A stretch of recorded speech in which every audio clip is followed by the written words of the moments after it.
आइए जानते हैं रासायनिक अभिक्रियाएं एवं समीकरण। नमस्ते। हमारे चारों ओर हर पल लगातार कुछ न कुछ बदलता रहता है। कभी सोचा है दूध खट्टा क्यों होता है? ताजा दूध।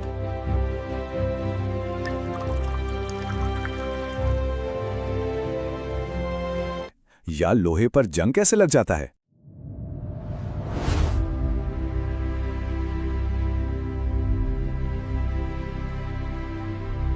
देखिए, ये सब बस यूं ही नहीं होता। इनके पीछे एक बहुत ही दिलचस्प विज्ञान है और आज हम उसी विज्ञान की दुनिया में झांकने वाले हैं।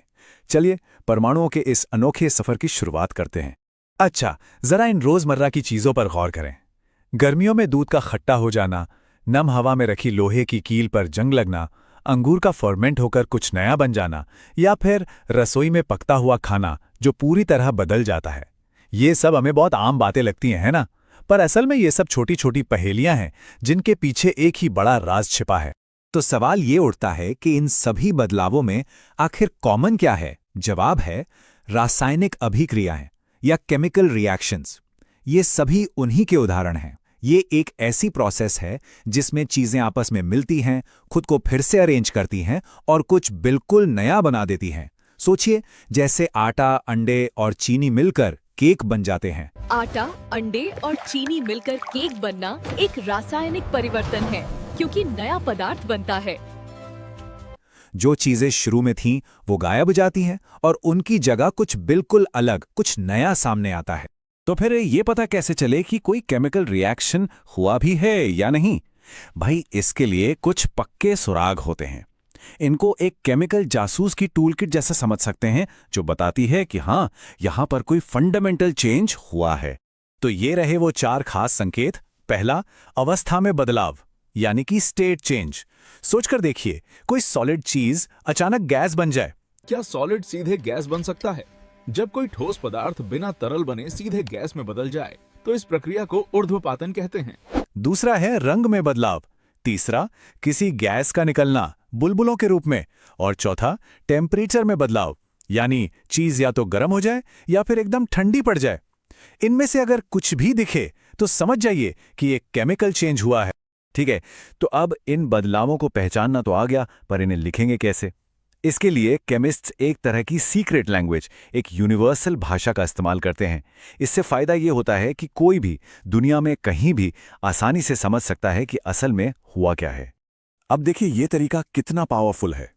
एक तरफ हम लंबा चौड़ा वाक्य कहें कि मैग्नीशियम ऑक्सीजन में जलकर मैग्नीशियम ऑक्साइड बनाता है, और दूसरी तरफ केमिस्ट्री की भाषा में बस इतना लिख दें, Mg+O2 to MgO।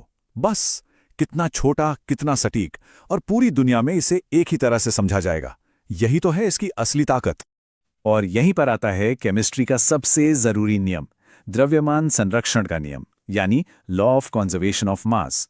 सीधे सीधे शब्दों में इसका मतलब है कि किसी भी रिएक्शन में जितना सामान शुरुआत में डाला जाता है उतना ही सामान आखिर में भी मिलता है, बस उसका रूप बदल जाता है। कुछ भी ना तो गायब होता है और ना ही कहीं से अचानक पैदा हो जाता है। ये कह सकते हैं यूनिवर्स का पक्का हिसाब किताब है, और बस इसी वजह से केमिकल इक्वेशंस को बैलेंस करना, यानी संतुलित करना पड़ता है। चलिए इसे एक उदाहरण से समझते हैं। यहाँ लोहा यानी आयरन भाप के साथ रिएक्ट कर रहा है। अब अगर इस इक्वेशन को देखें तो साफ पता चल रहा है कि ये बैलेंस्ड नहीं है, दोनों तरफ के एटम्स बराबर नहीं हैं। तो चलिए हिट एंड ट्रायल मेथड का इस्तेमाल करके इस पहेली को सुलझाते हैं। तो सबसे पहला स्टेप, दोनों तरफ एटम्स की गिनती करते हैं। बाईं तरफ यानी रिएक्टेंट्स की साइड एक आयरन का एटम है और एक ऑक्सीजन का, लेकिन दाईं तरफ यानी प्रोडक्ट्स की साइड 3 आयरन और 4 ऑक्सीजन के एटम्स हैं। तो जाहिर सी बात है, हिसाब अभी गड़बड़ है। अब इसे बैलेंस करने के लिए शुरुआत हमेशा सबसे बड़े कंपाउंड से करना अच्छा रहता है। हमें बाईं तरफ 4 ऑक्सीजन चाहिए, तो हम H2O के आगे एक 4 लगा देते हैं। बढ़िया, ऑक्सीजन तो बैलेंस हो गया, पर अब हाइड्रोजन 8 हो गए। कोई बात नहीं, दाईं तरफ जो H2 है उसके आगे भी 4 लगा देते हैं। अब हाइड्रोजन भी 8 हो गए। देखा, लगभग काम हो ही गया है। और अब बस आखिरी स्टेप, दाईं तरफ 3 आयरन एटम हैं, तो हम बस बाईं तरफ Fe के आगे एक 3 लगा देते हैं, और हो गया। 3Fe + 4H2O = Fe3O4 + 4H2O। अब देखिए, हर एटम का हिसाब दोनों तरफ एकदम बराबर है। हमारी इक्वेशन अब पूरी तरह से बैलेंस्ड है। तो अब जब इक्वेशन बैलेंस करने का तरीका पता चल गया है, तो चलिए इन केमिकल रिएक्शंस को अलग-अलग टाइप में बांट कर देखते हैं। इन्हें कैटेगराइज करने से ये समझने में आसानी होती है कि कौन सा रिएक्शन कैसे बिहेव करेगा। इसे कह सकते हैं कि हम इस केमिस्ट्री के जंजाल को थोड़ा सुलझा रहे हैं।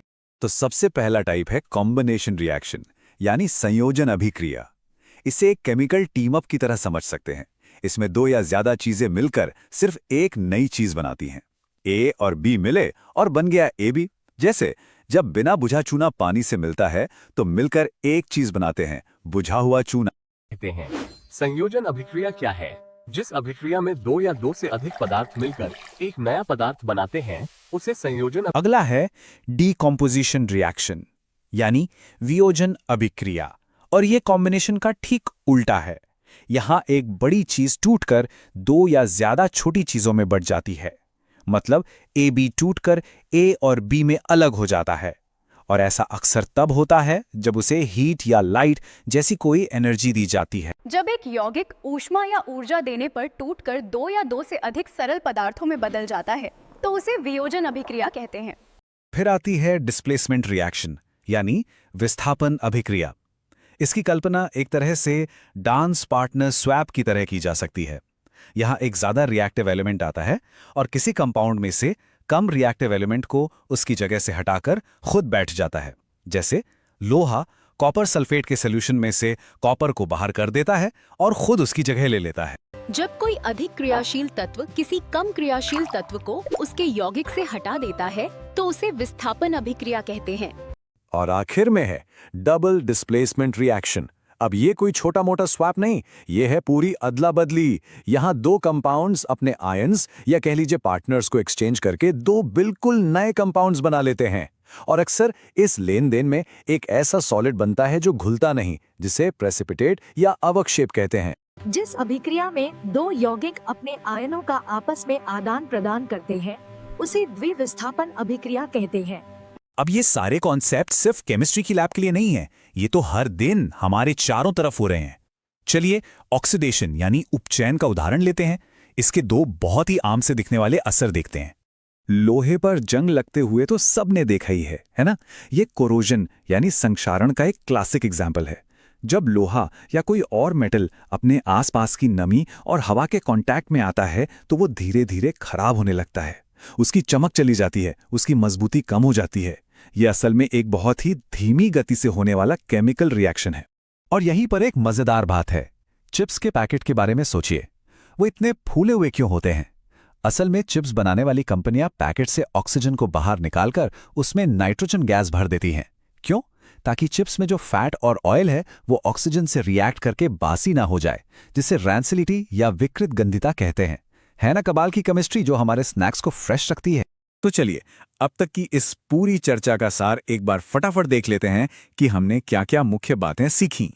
सबसे पहले हमने देखा कि केमिकल रिएक्शंस ही हर बदलाव के पीछे की असली वजह हैं। फिर हमने जाना कि law of conservation of mass की वजह से इक्वेशंस को बैलेंस करना क्यों जरूरी है। हमने रिएक्शंस को उनकी फैमिली के हिसाब से बांटा, कॉम्बिनेशन, डीकॉम्पोजिशन, डिस्प्लेसमेंट और डबल डिस्प्लेसमेंट। और आखिर में हमने देखा कि ऑक्सीडेशन जैसा एक अकेला रिएक्शन हमारी रोजमर्रा की जिंदगी पर कितना असर डालता है, लोहे पर जंग लगने से लेकर चिप्स के पैकेट तक। तो अब अगली बार जब सांस अंदर जाए या रसोई में कुछ पक रहा हो या नजर किसी पुरानी जंग लगी चीज पर पड़े, तो एक पल के लिए जरूर रुकिएगा और उन अनगिनत अनदेखे केमिकल रिएक्शंस के बारे में सोचिएगा जो हर पल हर जगह हमारे चारों ओर चुपचाप अपना काम कर रहे हैं। ये एक ऐसी दुनिया है जो हमेशा लगातार गति में है। अगर आपको ये वीडियो पसंद आया हो तो लाइक करें, सेव करना ना भूलें और ऐसे ही और वीडियो के लिए चैनल को सब्सक्राइब करें। मिलते हैं नेक्स्ट वीडियो में।